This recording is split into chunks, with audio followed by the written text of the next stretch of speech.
You're listening to the Whole Hog Sports Podcast. And now, here's your host, Matt Jones. Hey, welcome in. Arkansas got swept over the weekend by Florida. We'll talk about it today on our podcast. It's brought to you by H&R Tire and Auto. They're a third-generation family-owned business serving Northwest Arkansas since 1976. Just like great baseball programs, H&R is built on consistency, trust, and doing things the right way. No shortcuts and no gimmicks at H&R Tire and Auto. We're also brought to you by Eggland's Best. When it comes to your game day, you want the best in your lineup. That includes your eggs. Eggland's Best delivers more of the nutrition you need with 6 times more vitamin D and 25% less saturated fat than ordinary eggs. You can score now with Eggland's Best. Better taste, better nutrition, better eggs. For more information, visit egglandsbest.com.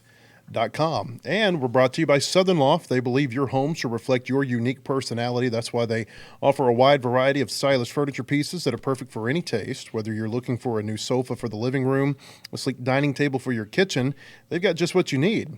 When you're looking for that piece of furniture that reflects you, visit Southern Loft at 3155 North College Avenue in Fayetteville or call 479-856-6100. It has been 10 years since Arkansas has been swept at home. Alabama in 2016 was the last team to do it. And, of course, that was part of that just dreadful end of that season where Arkansas lost 13 in a row. Florida did it this weekend, and Bubba Carpenter, I thought that Florida I think two things are true here. I think Arkansas did not play well. I think Florida played extremely well. And I think Florida played, to its potential. I mean, we had Jacob Rudner on the show last Thursday, and he said something to the effect. He said that Florida, when things are good, they look like a national championship contender. They look like maybe the most talented team in the country. At their worst, he said, they look like a team that doesn't even belong in the NCAA tournament. And, they had just gotten swept by Alabama. I think that Alabama sweep looks totally different now in retrospect because Alabama just swept Auburn too on the same field. And so none of that's to excuse what happened with Arkansas. They did not pitch well. I thought that, their approach at the plate wasn't real good for at least a couple of games. But I think at the same time, you do kind of have to tip your cap to Florida and say, that's a really good team. They beat up on Florida State on Tuesday before they came to Fayetteville, and it looks like they're getting really hot at the right time. Well, I guess the short answer to that is they just outplayed us. Mm-hmm. I mean, they really did. Their starting pitching. We saw two guys. They brought out of the pen, the Barbary guy and the Ridenour guy. They've got as good a stuff as I've seen. One throws 101, one throws 102. Yeah. It's amazing. And they're secondary. And what's crazy is they throw that hard, and they're throwing 70% sliders. Mm-hmm. Barbary's got a 93-mile-an-hour changeup. I mean, that's just disgusting stuff. Those guys will pitch in the big leagues for a long time. So you can say, okay, well, we had 17 strikeouts in the first 2 games. A lot of teams are going to – no, we had 27 Ks. Yeah, it was 16 and then 11. Yeah, in the first 2 games. A lot of teams are going to strike out against that dude. I didn't read too much into that. I think that we just got dominated by 2 guys that had really good days. And even the lefty they brought in was good. I can't even say his last name. Lugo Conchola. Yeah, appreciate it. Yeah. I asked Phil, I said, I hope this guy has a nickname because I can't say that. But I think we called him, just call him first name. ELC, Ernesto. I think is what we called him. He was the Division II National Pitcher of the Year last year. Really? Yeah. Yeah, he's got good stuff. Yeah. So all their dudes out of the bullpen, not to mention Liam Peterson, I thought he was pretty good. Mm-hmm. I think he was fantastic. Aiden King, I thought was really good. They came in and just outplayed us, and I think sometimes you got to tip your hat to them. I thought we showed a lot of fight on Sunday. I thought we had a chance to come back and win that. I thought just Reese's ball to right field, 105, 106 off the bat, 23-degree launch angle. That ball should be halfway up the net. Mm-hmm. It didn't even make it to the warning track. Mm-hmm. I think he topped it just a little bit. But and Christian Turner's ball in the 9th should be a home run. I thought it was gone off the bat. And then I lose sight of it, kind of looking out at my window and saw where it went foul. But, I do want to say one thing, though. We got swept, but overall for me, it was a win for Razorback baseball because of the whole Norm DeBriyn celebration, retiring the jerseys. I thought the jerseys looked awesome on Friday night. I think so. As a whole, For Razorback baseball, I thought the weekend was a win, just in everything that went around Norm DeBriyn honoring him. But it would have been nice to come out and play just a little bit better, on a weekend especially when you're wearing a number 23 on your back. Yeah, I thought the way I was really interested to see Sunday how they responded. Like, are they going to come out and are they going to get just like steamrolled, or they can come out and they fight, and they fought, and I thought that was a good sign. The fact that there was some, because it would be, I think it would have been really easy to come out in that game 3 and just kind of, I don't know if rollover is the right word, but Florida's a better team this weekend, and I thought on Sunday they had 17 hits. I thought that kind of showed maybe why there was so much nibbling going on in those first 2 games. They get ahead. I think Dave Van Horn had the comment after Friday's game. He said, it's 1-2, nibble. Now it's 3-2, and because when they were coming over the plate, those guys from Florida, and they got some real prospects in their lineup, like Surwick and Lawson and Kyle Jones and some others. Boy, they were locked in this week and ready to hit, and that's been the thing you haven't seen from Florida consistently, probably over a 3-game period like they had this weekend. Yeah, they were way better than I thought they were.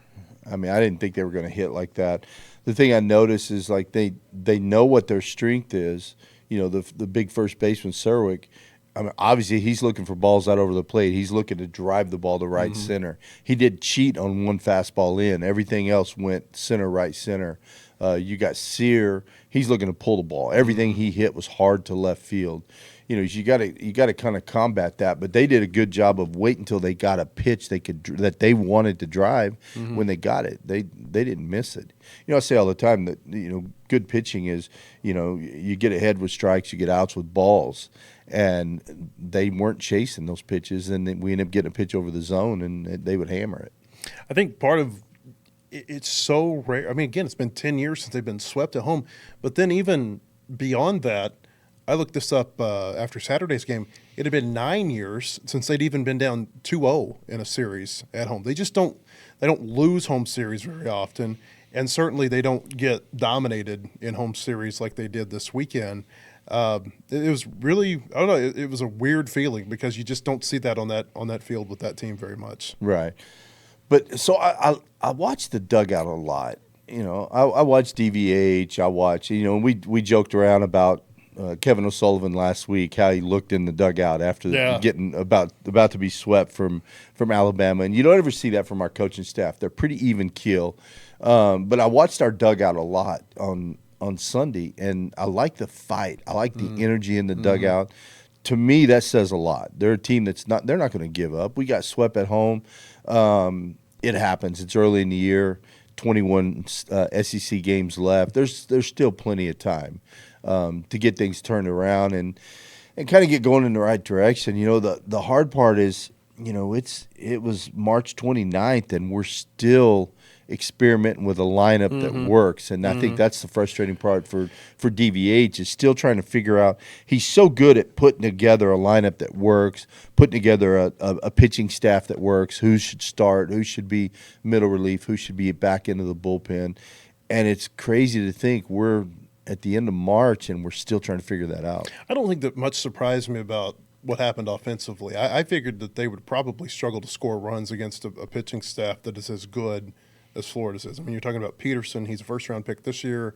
Aiden King's a first-round pick next year. Even Sandifer, who threw on Sunday, he's a decent prospect for this year. I think he's in Baseball America's top 300. And then you mentioned the bullpen guys who came in, Barbary and Reitnauer and even Luke McNeely, who pitched a couple of times. Yeah, he's a big-time prospect. And so that part didn't surprise me. What I thought the frustrating part for the weekend is not throwing strikes, because we haven't seen that from this Razorback team. And honestly, it's been a long time since we've seen it from any Razorback team, is not putting the ball over the plate, not throwing it in the strike zone. I mean, they had 22 free passes on Friday and Saturday, 18 of those being walks. Do you realize that going into Sunday's game, they had issued 92 walks this year? 18 of them, so about 20%, had come in those first 2 games against Florida. Like, I mean, to say that was out of character and abnormal would be an understatement. That was the part, and it wasn't just one pitcher. Yeah, Gabe Gackle didn't start well. Well, Hunter Dietz, he had the same problem. And, other pitchers, Eves and Coyle, who are pretty good strike throwers, they kept it in the zone. But there were a lot of pitchers who, you think are going to throw strikes, and they just didn't this weekend. I don't know. It almost felt like when it rains, it pours, and it's a little bit contagious, that inability to throw strikes. Well, I go back to starting pitching. You look at what our starters go 7 2/3, gave up 9 runs. Yeah. Man, that makes it tough, especially when your Friday night guy goes an inning and a third. Yeah. Look what that does to your bullpen. Yep. All of a sudden, everybody's in a different role that they're not used to being in. And, baseball players are creatures of habit, not making excuses. I'm just saying that all of a sudden that puts a lot of pressure on a bullpen, when your Friday night guy goes an inning and a third. And I don't know if it was the weather. You and I talked about it. I think we both agree Gabe Gackle pitches better when it's warm. But, I mean, if you're going to pitch in the big leagues, there's a lot of cold days in the big leagues. So you got to figure that out. But, hopefully he get it figured out, because that just wasn't – we got to have better on a Friday night. Yeah, it's just a hypothesis with Gackle. And we also think that he pitches better out of the bullpen than he does as a starting pitcher. Well, he's gone to the bullpen late last season when it's getting warmer, when you expect pitchers to pitch better because it's later in the season. And so all of it, I don't know. But you do look at like some of his best early season performances, all 3 years were when they played down in Arlington indoors. Or, like this year, I think his best performance that he's had, maybe outside of the Oklahoma State game in Arlington, was the South Carolina game when he's pitching in warmer weather. I mean, like, it felt like his velocity, well, it didn't feel like his velocity was up at South Carolina.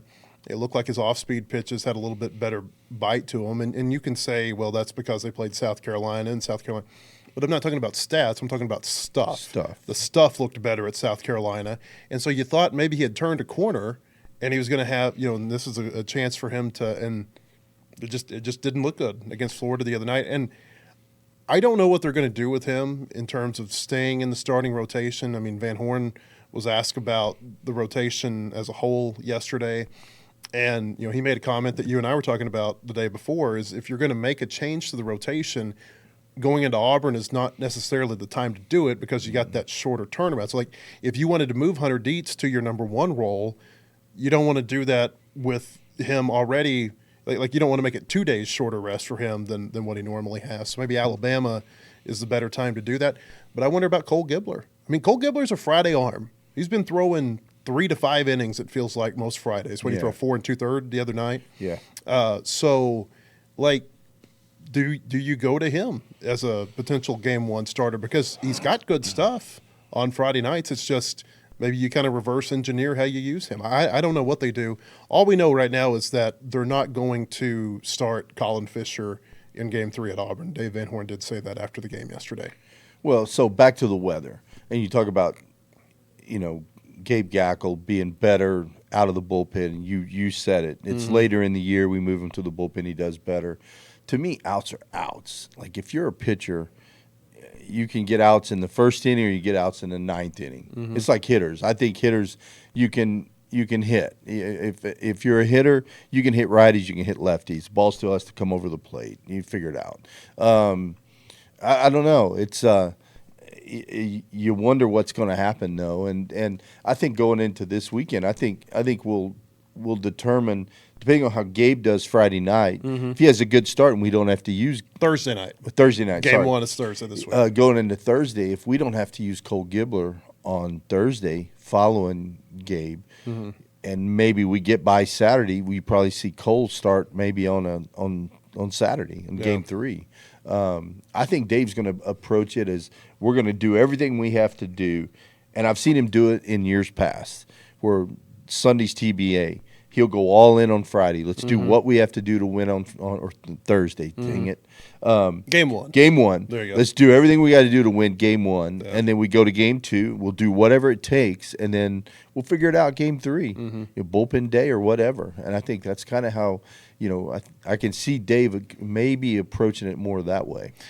I'm interested to see what they're going to do game one against Auburn because I think Gackle, again, he had a good performance against South Carolina, and I don't know how you balance that it looked like he was turning the corner 2 weeks ago, and then he struggles, and there were some struggles that are sandwiched around that South Carolina. I don't know how you approach that, but it'll be interesting because I think maybe the overarching theme from this weekend is that there are some things that are not working with this team, and so you kind of have to go back to the drawing board and say, are we using everybody in the role that's going to be best for them moving forward? Because there's still a lot of season left. Yeah. I mean, there's still 21 SEC games left, and I try to tell people this all the time. Like, what you see this time of year is not necessarily what you're going to see in 2 months, because there are a lot of people who are jumping off the wagon right now. All the season's over. They're not going to do anything. And maybe they're right. I don't know. I think it's going to be hard for them to host a regional. I think if they're going to make a postseason run, they're going to have to do it on the road, most likely, like they did in 2022. And there have been some other teams that have done that as well. But I think that a good team and a good coaching staff, and I think this is a good coaching staff, like they never quit coaching. And there's growth and development throughout the season. And so I still think that there's a decent potential for this team. It's just it's going to have to look different than how it looked, how you lined things up against Florida. I agree, and I think Dave will figure it out. Dave and the staff will figure it out. But I still look at the lineup, and I see guys that are good players. We haven't figured it out in SEC play yet, but I still see guys that are good players. I see a bullpen that's talented. I see starters that are good. Mm-hmm. I feel like the pieces are there. It just isn't. It's just like you said. It's not clicking right now, Yeah. and maybe it takes a change to get it to click. Maybe take on a new role, and then it kind of kickstarts you into something different. I don't know, but I've always seen Dave do it in the past, and I think at some point it'll start to click. We don't have to win 20 SEC games, Matt. I mean, That's hard. You don't have to do. We've gotten so spoiled, and we make it look so easy every year. You don't have to win 20. Yeah. Let's win enough to get NCAA tournament, and it'd be nice to play at home in June. But if we're not, who cares? We go on the road and we win. I think we have the guys to go win a regional, whether it be at home or on the road. I think, and you're seeing this with LSU a little bit this year too. But LSU even, like people forget, but Jay Johnson's first year they weren't that good, and Paul Maneri's last season was not real good for LSU. Like there hasn't been, maybe other than Tennessee, there hasn't been an SEC program. Tennessee has. So those are the two teams, and Tennessee's going through this a little bit this year too. So when you look at Arkansas and Tennessee and LSU this year, it's a good reminder of just how impressive I think the last 5 years have been for Arkansas, for Tennessee, for LSU for the most part, and that just because you're pretty good every year or most years doesn't mean that you're going to be guaranteed to be good every season. I mean, because the same conversation we're having here in Fayetteville about the Razorbacks, they're having that in Knoxville right now about the Volunteers. They're having that in Baton Rouge right now about the Tigers. Well, and life in the SEC is tough. we know that. Is. I mean, Tennessee gets swept. Got walked off three times by Vanderbilt. Who would have guessed that? And Vanderbilt hadn't been that great this year. No, they haven't been, and I think the margin for error is so small. That's why I look at this. I'm like, we faced a team out of Florida that played really good baseball this weekend. But if you look at Liam Peterson, he wasn't his best Friday night. 4 innings, 1 hit, no runs, but he walked 6, struck out 7. He's a guy throwing upper 90s, and I didn't see the numbers, but I'd say he was 70% slider, maybe something like that. I mean, I don't know if he just didn't have a feel for his fastball. I know he left a lot of fastballs high up in the zone. Could have been the weather. I wonder if that was his game plan, too, for Florida. Because, again, you had a lot of high-velocity fastball guys who were throwing a lot of off-speed pitches. And, again, I haven't seen them play a full game before they came to Fayetteville, but it seemed different for so many big-time right-handers to be throwing as much off-speed stuff, unless that was part of the game plan. It had to have been because, You see Barbary, right now, those guys come in. They did the same thing, and they're throwing 100, and they're throwing 65, 70% sliders, something like that. So now, when that happens as a team, if a guy's getting you out with sliders, I say you got to look for the slider. You have to make the adjustment. You have to adjust to him. He ain't going to adjust to you. Look for a slider. If you want a fastball, sit back and crush a slider right center gap, or maybe hit a hanging slider in a hog pen. You'll get a fastball next at bat. I think sometimes you got to not be stubborn, and you got to be able to give in sometimes and say, look, this guy's throwing 70% sliders. I'm gonna go up there and look for one and hammer it. It just the whole weekend, it just felt like the energy in the ballpark was really. How would you describe it? Like a nervous energy. Just it didn't feel like even yesterday when Arkansas was making kind of that push to try to come back. I don't know. It just and I'm not talking about the dugout, because you said it. You're observing that, and Van Horn said it too after the game, that he liked the energy in the dugout. He liked the fight from his team. But boy, in the stands, it just was a different feel. I don't know how to explain it. Remember the Vanderbilt series in 22? You remember the last? It was Raccoon weekend. Oh yeah, yeah. Remember, and they lost that series, and then and we talked about it, I think, on our podcast that next week, about how the energy in the ballpark just was not very good. Yeah, and it was going to be good for the team to get away. I think that their next two series and a midweek game against Missouri State are going to be outside of Fayetteville. In fact, they only play, I think, of their next 9 games, only one of them is in Fayetteville. I think I've got that right. Maybe it's 7, because they go to North Little Rock after they come back from Tuscaloosa in a couple of weeks. It's a good time to get out of Fayetteville and potentially have some bonding time and see if you can get this figured out on the road. Yeah, sometimes going on the road is galvanize you as a team. You're hanging out a lot. Sometimes that's what it takes to come together as a team. Now, as far as the energy in the ballpark, I think Friday it was freezing.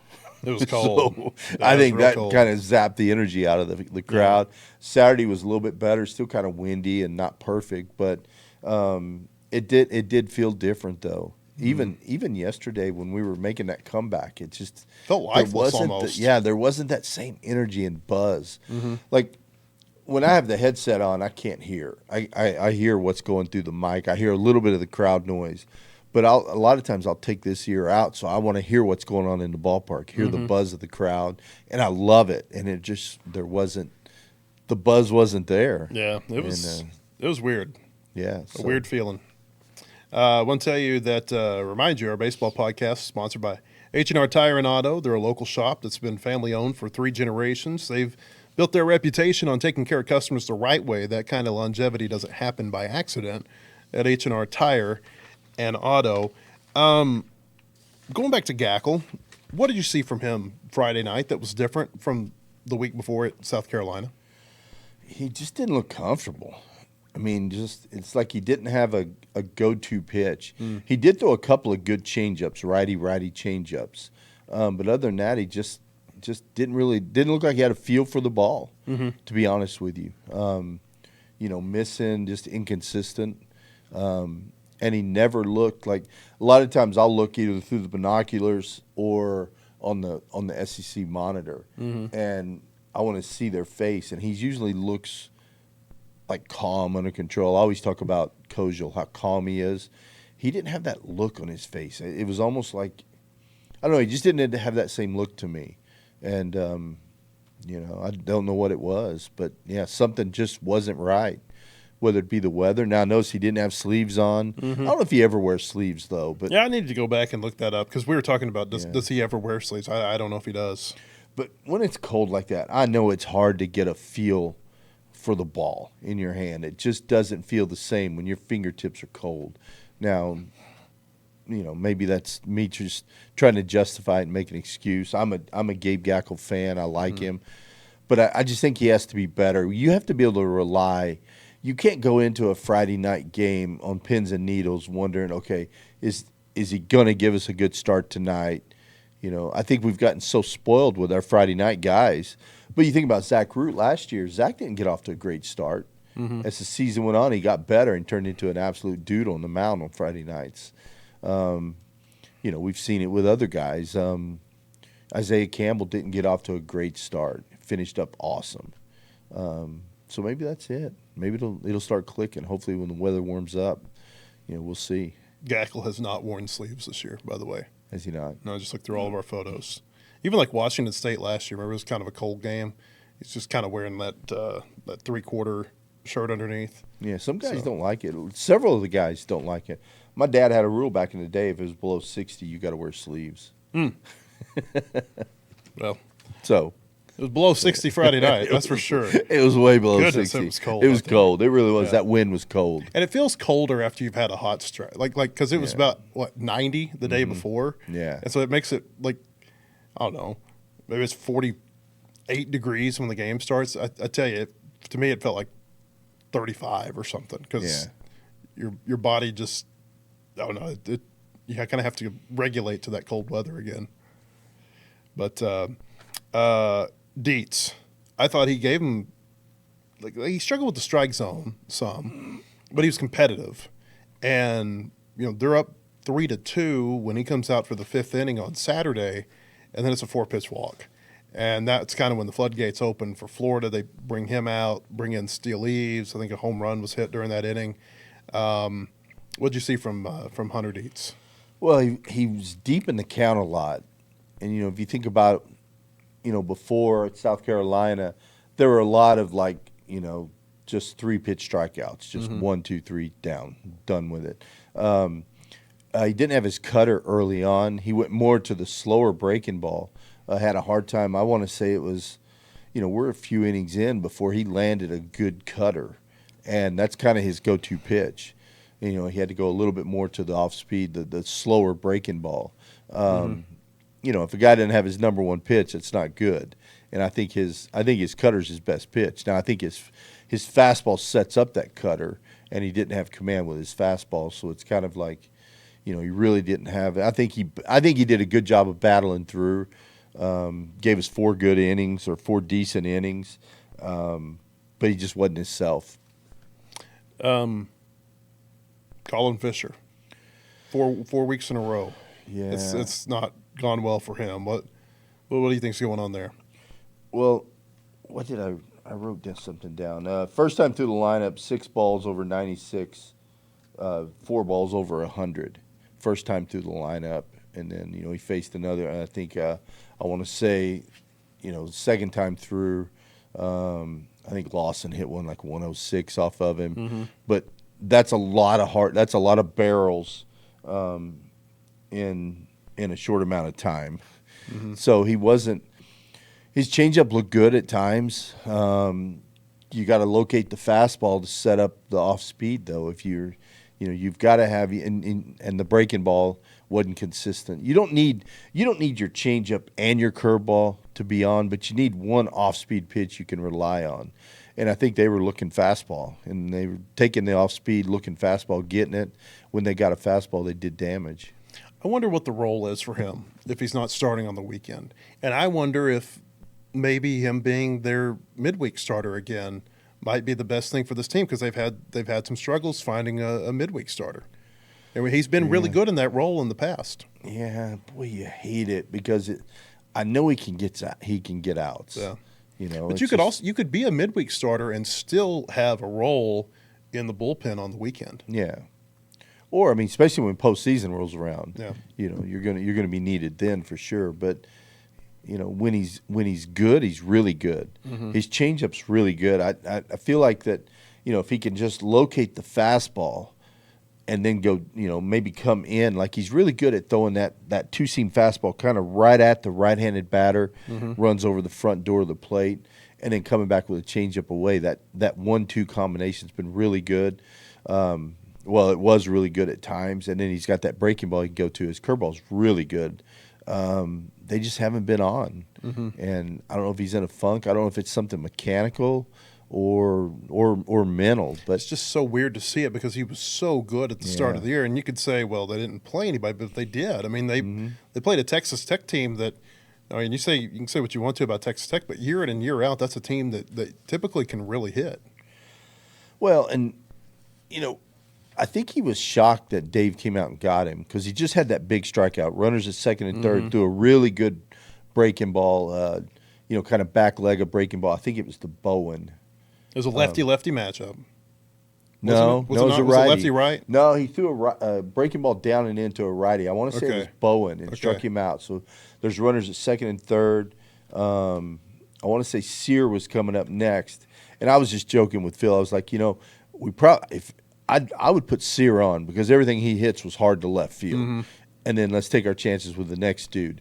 And then Dave went out and got him. And Colin looked a little bit frustrated. Mm-hmm. Maybe he's frustrated in his performance. Maybe he's frustrated he was getting pulled there. I don't know. But there looked like there was a little bit of frustration there. But, that's, runners second and third, one out. Dave thought it was time to go to the bullpen. Yeah, they'd been hitting him hard, like you said. It wasn't just him. There were a lot of hard hit balls. McGuire comes in, and they hit him hard for, especially that last inning that he was in there. Again, you just go back to Florida. How on earth? And it's not like their record is bad, by the way. It's 23-6, 6-3. Yeah. Like, how many teams would love to have that record right now in the SEC? But I guess maybe their numbers offensively haven't been as good. So we'll see if this was, if they did that to Arkansas or if this is something they can continue moving forward. I know this. I would not want to play Florida because I think they are every bit as talented as Mississippi State, who I thought was really good when they came in here. And, oh, by the way, they haven't lost since they left Fayetteville. So, yeah, Mississippi State's really good. We knew that. But Florida's better than I thought they were. But I was so impressed with their arms. I knew they had a couple good starters. Mm-hmm. You've heard a lot about their them. Starters really didn't. I'm not going to say their starters weren't any good. But I think if we would have sat here on Thursday last week, Bubba, and said, hey, we know that between Peterson and King – they're going to throw 7 2/3 innings. Yeah. How do you like Arkansas's chances? Yeah. I think we all would have said, well, that sounds like it's going to be pretty good. Yeah. Problem is, all 3 of Arkansas's pitchers threw that number of innings. Yeah, it's crazy though. Like you said, that's a team you don't want to play in a regional, Florida, because 2 good starters, and then you counting the lefty, that's 4 really good arms coming out of the bullpen, and those 3 righties, they're the real deal. They're tough. So I wouldn't want to be matched up with them. They look really good. Yeah. That again, Arkansas didn't play well, but I think that Florida played really well. And sometimes when a team's playing good, they can make you look pretty bad, right? Yeah, and Phil said something Friday night. After we walked a few batters, he's like, he made a comment. I hope we don't let this Florida offense get hot. Yeah. And a lot of times if you're up there and you're drawing a lot of walks, you're seeing a lot of pitches, next thing you know, you start to get a little bit of confidence. And the more pitches you see, the more confident you are. And I think we instilled a little confidence in them, and they got better as the weekend went on. But I was talking on the radio earlier this morning, and I don't think it's panic button time. I think we just played a really good Florida team, and they just beat us. We'll know more. Let's go to Auburn and see what happens, and then go to Alabama and see what happens. I think we'll know more in a couple weeks, but right now we got beat by a team that played really well. It's better to have this happen in March than in mid to late April. Yeah. Because you can adjust. Yeah. And you can say, okay, well, this isn't working. Where do you go right now?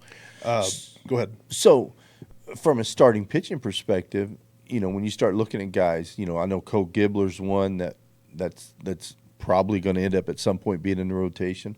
What about a McIlvain? He was a starter at Vanderbilt. Yeah, didn't go well for him at Vanderbilt, but he does have starting experience. He didn't have the Fu Manchu. He did not. Yeah, no. So I think he's changed a little bit.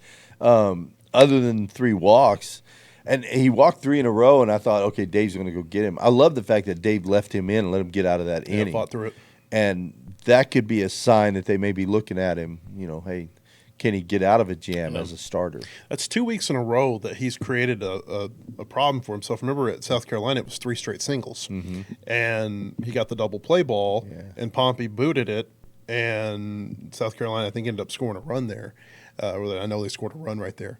So that's 2 weeks in a row where he's created problems for himself, and he's made the necessary pitches to get out of that and clean up his mess. And I thought that was really good. I mean, I think that's really good to see for him, because at Vanderbilt he would make a lot of messes, and then he would just compound it, and it wouldn't get any better, and so that's how you end up with he had like a 7-something ERA and a WHIP over 2 last year at Vanderbilt. But he does have starting experience in the SEC. Right. Well, we talk about hitting being contagious all the time. Hitting's contagious, so's not hitting. I think it's like that with pitching, though. You get a pitching staff that's on a roll, like Florida this weekend. I mean, they kind of got on a roll. Their dudes, they kept pulling dudes out of the bullpen. They were doing a good job. I think pitching's contagious, but then when you're not pitching well, your starter comes out early. I think it puts pressure on the next guy because he knows, wow, I got to eat up some innings. And the next guy, I think it kind of snowballs from there. And I think that's what you saw this weekend, because I've never seen a Razorback pitching staff walk that many people. Yeah, and I don't think we will again. It was most in back-to-back games since a while. I can't remember exactly when, but it clearly was one of their worst pitch weekends they've had in a long time. Okay, so we've talked a lot about what went poorly for Arkansas. I thought there were some things that went well. Number one is I think Carter Rudenbar is giving them really competitive at-bats. They moved him to the leadoff spot yesterday. We don't know what's going to happen with Damian Ruiz. We know he's going for an MRI today to get something looked at. He got hurt trying to jump at a home run ball that was like 40 feet over his head during that game against Florida yesterday. Rudenbar, though, I mean, he's got the type of mentality I think you want to have at the top of the lineup. I wrote this down. I looked back and I looked at all of his plate appearances last week, beginning with the pinch hit double that he had against UCA. So in 15 plate appearances last week, he saw 83 pitches. That's a little bit more than 5.5 per plate appearances. Of those 83 pitches, 41 were outside the strike zone, 15 were fouled off, 14 were called strikes, 7 were put in play, and this is the number that really impresses me, Bubba. 6 were swung on and missed. So out of 83 pitches, just 6 swings and misses, and out of those 15 plate appearances, he only had 1 at bat with multiple swings and misses. You like his approach, but it's how competitive he is. And like that first at bat that he had yesterday, fouled off 6 pitches, gets into a 3-2 count, and gets a single on the 10th pitch that he sees. Like, I mean, that's the first at bat of the game.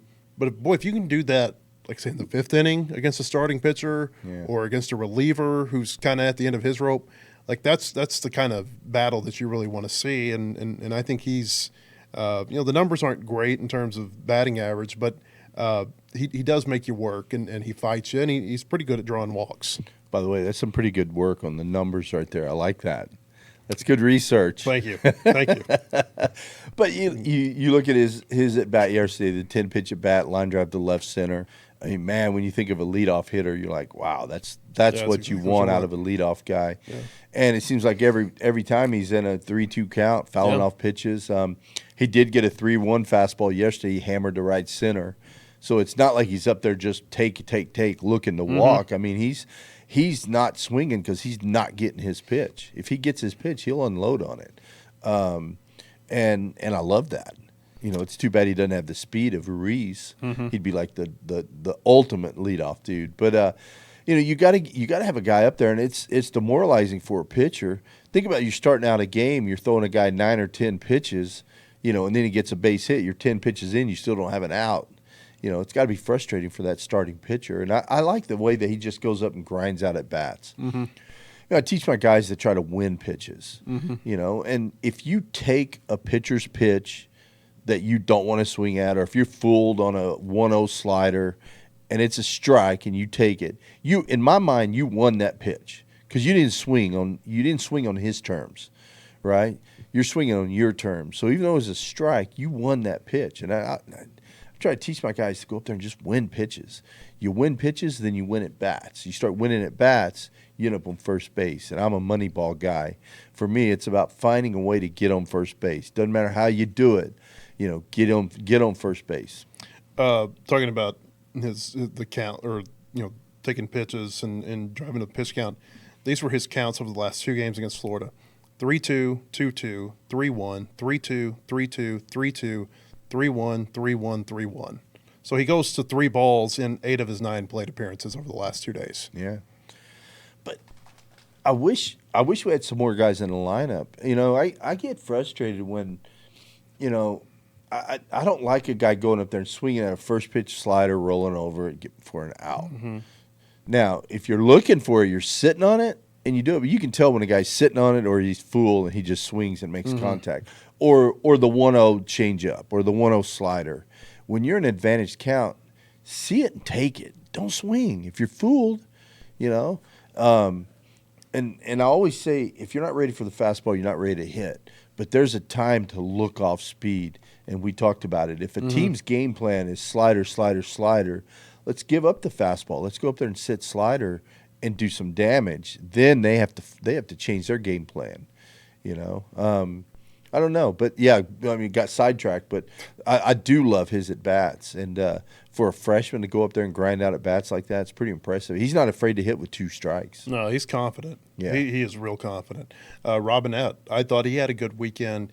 He had 2 or 3 2-out RBI hits.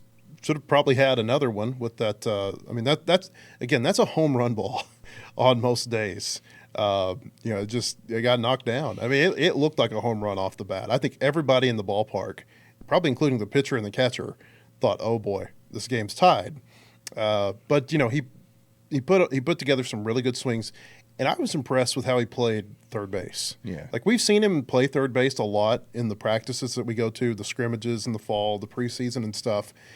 And so what people have seen in the games over the last couple of days, maybe they haven't seen a whole lot of from him, and maybe it surprises them. But I tell you, it felt like every time that I've seen him in a scrimmage play third base, you come out of there and there's like one play where it's like, wow, man, Robinette, that was a really impressive play at third, regardless of who. And then you start thinking about, his size and everything. And, it's just he plays that position, I think, fundamentally well, and especially Saturday he did. There were a lot of balls hit at him on that day.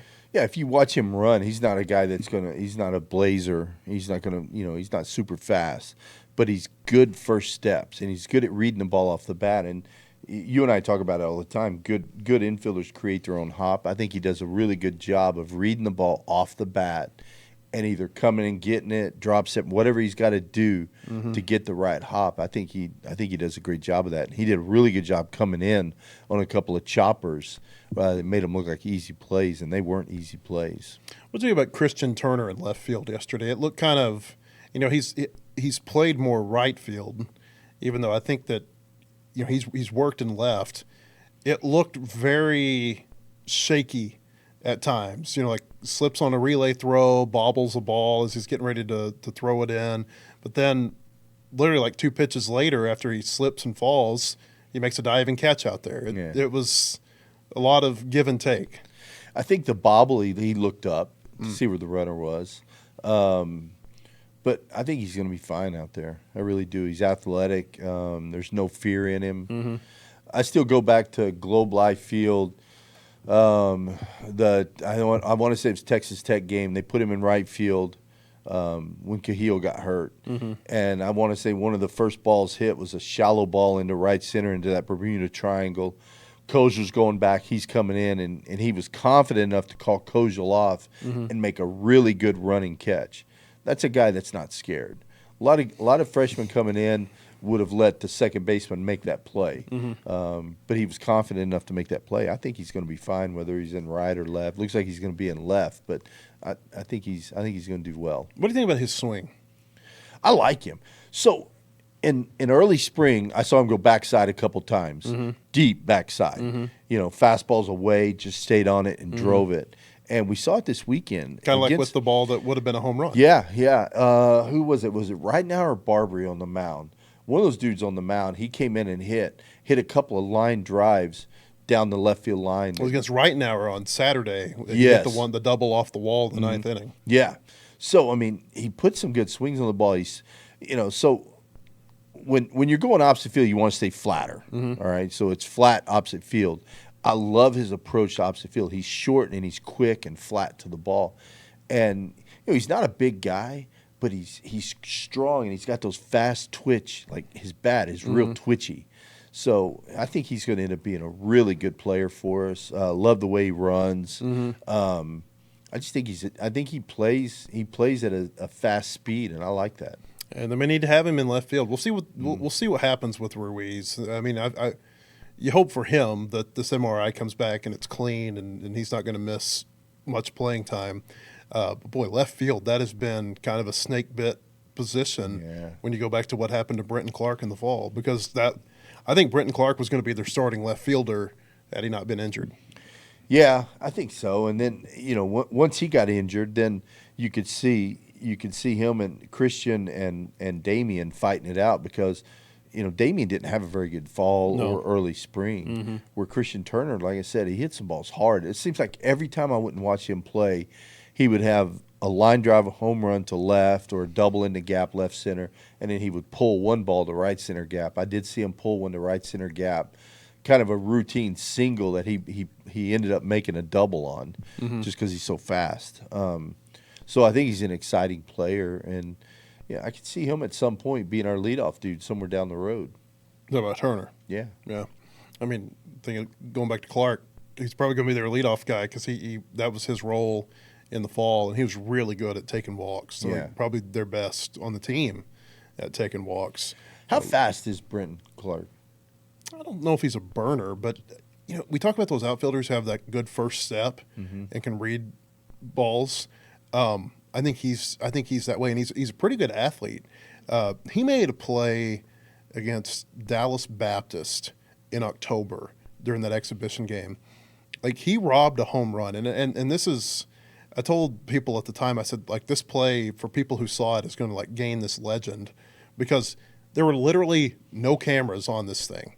I think one student photographer got a still photo of him making this catch. But it was the weekend when basketball was in Hot Springs. Calipari had taken his team down to Hot Springs for an open practice. And then the football team was playing at Tennessee that day. And so all of the, there weren't, I think I might have been like one of the only media people there, but there weren't cameras there. And then all of the Razorbacks videographers, the people who do stuff for their social media accounts and things like that, they were all off in Hot Springs and in Knoxville. And so there's no videos. I told them they ought to go back and find like a surveillance camera video of this. Like go find the surveillance camera at the hog pen, and you can see him jump up and make this great catch. All of that's to say, I thought he was pretty good defensively. And he had that step that I thought really helped maybe offset. And it's not that he's slow. It's just, I think if you were to put him in a foot race against Ruiz or Turner or somebody like that, I don't know that he would I don't think he'd get lapped or anything, but I don't think he's that fast. Well, if he can hit, we'll use him. And that's the thing he does, is once again he gets on base. Yeah. And man, I preach it to all ages. Learn to hit. If you can hit, a coach will find a place to play you. He's one to watch for next year. Yeah. Because I liked the progression that he was on. Yeah, I've really enjoyed getting to know him a little bit. I've got a chance to talk to him multiple times, and he's so positive and upbeat, and just he can't wait for next year. Yeah. Can't get here fast enough. That's got to be tough on him, watching the games from the dugout and just knowing, hey, what if? Yeah. But hopefully things go well for him. Before we get out of here, Missouri State tomorrow night, 6:00. Up in Springfield. It's a team, they're 17-9, so similar record to Arkansas's. The thing that jumps off the page to me is that they're 11-0 at home, and they've had some pretty good home midweek wins. They beat up Oklahoma State pretty good last Tuesday night, run-rolled them 16-2. I think ORU went up there and got run-rolled in a midweek game. So they were competitive with DBU over the weekend down in Dallas. This is a game, and certainly when you've got an Arkansas team that's kind of trying to figure it out, this is a game that, it's a big deal when Arkansas comes to Springfield. Yeah, it's huge. It's really big for them, but I think it's big for us, Matt, because we need to win this game and go into Auburn with a little bit of wind behind our back and just a feel-good win. I think it'd be really good for go there and get that win. Now, they're going to be up for us. We're going to see their best. We always do when we go there. I would assume we're going to start Peyton Lee. I don't think they've announced it yet. They haven't announced it yet, but that would be my assumption. I would assume so. And then, do what we have to do to win that game. Hopefully, offensively, we can get it rolling a little bit offensively before we head to Auburn. Zach Stewart got going a little bit yesterday offensively, had a couple of big hits. He gets to go back to Missouri State. I talked to him about this a couple of days ago, and I know this is a big deal for him. Yeah, I hope he has a good game. I really do. Hope he has a good game, hits the balls hard. Look, he's kind of like Ryder. You look at his numbers. His numbers are a little bit down, but he's had some balls get robbed. He hit a ball 110 that the second baseman caught, like right in the webbing of his glove. I mean, he smoked some balls that have been caught. So I think I'm still excited about Zach Stewart. I thought yesterday was a good sign for him. Yeah, like it's not just a home run. He can hit the 2-out single up the middle. I love when they shift over. And I see a big lefty like that. Just take what they give you. Get that RBI single. Just ground ball to the left side with 2 outs, 2 strikes. They drive in the run. I love to see that, and hopefully we'll start to see more of it. The team, they're going to go straight from Springfield to Auburn. I don't know if they're going to stay overnight in Springfield on Tuesday and fly out Wednesday, or if they'll just fly to Auburn Tuesday night. But they're embarking on, again, pretty lengthy time away from home. Missouri State, at Auburn. They'll be back here on Tuesday of next week to play Little Rock, but then it's 4 straight away from home again at Alabama, and then people get upset whenever I say North Little Rock is away from home, but it's not a true home game, even though it's a very friendly home crowd. Yeah. But I think that's what we need right now is good, just getting on the road, getting together as a team. I think that's going to be good for the troops, and then, play a really good Auburn team that got beat up on a little bit this weekend. Got swept at Alabama. They're going to be. We're catching them kind of like we caught Florida. But I think if we go in there and play Razorback baseball, I think we're going to be. On the other hand, is Auburn catching Arkansas, kind of like what happened with Florida? You're absolutely right. That was the next sentence out of my mouth. That's going to be such an interesting thing to watch, and we'll talk about that Thursday. But like which one of those teams comes out? I think both of them are going to be highly motivated. But which one comes out, really firing on all cylinders? That'll be a big deal Thursday night. I think so, and I think tomorrow night's a big. Let's see how we respond tomorrow night. Yeah, I'm interested to see how we respond. I'm looking the lineup that Dave rolls out there, and I think it'll be good. You going? I'm going. Good. Yeah, I don't like that ballpark, but I'm going. Yeah. They built their press box where basically when you sit down, you can't see the field over the table. Like they built the tables too high. And so in order to see the game, you kind of have to watch the game kind of squatting the whole time. You have to kind of be up like this looking over the table. Otherwise you can't see from about halfway between the pitcher's mound and home plate if you're just sitting down at the table. It's the weirdest thing. Somebody told me that John Q. Hammonds, who the ballpark is named after, he came in there and he said, "Yeah, we got to get this fixed." That was like 22 years ago. It never got fixed. So I'll get you a little booster chair. What is it you take? I can take a booster chair. Yeah. You got kids. Yeah, you think they'd let me booster chair? You think they'd let me walk in with my own chair? Yeah. Like one of those real high chairs. Yeah, you're Matt freaking Jones. You can do I what don't you know want. about that. Bubba, appreciate you being here. One more time, our baseball podcast brought to you by H&R Tire and Auto. They're proudly family-owned since 1976. They're trusted across Northwest Arkansas, committed to keeping you safe on the road all season long. You can learn more, schedule service at hrtireandauto.com. Christina Long and Tom Murphy are going to be in here tomorrow talking Razorback football. Spring practice getting back underway here in Fayetteville. Hope to see you then or at our website, wholehogsports.com.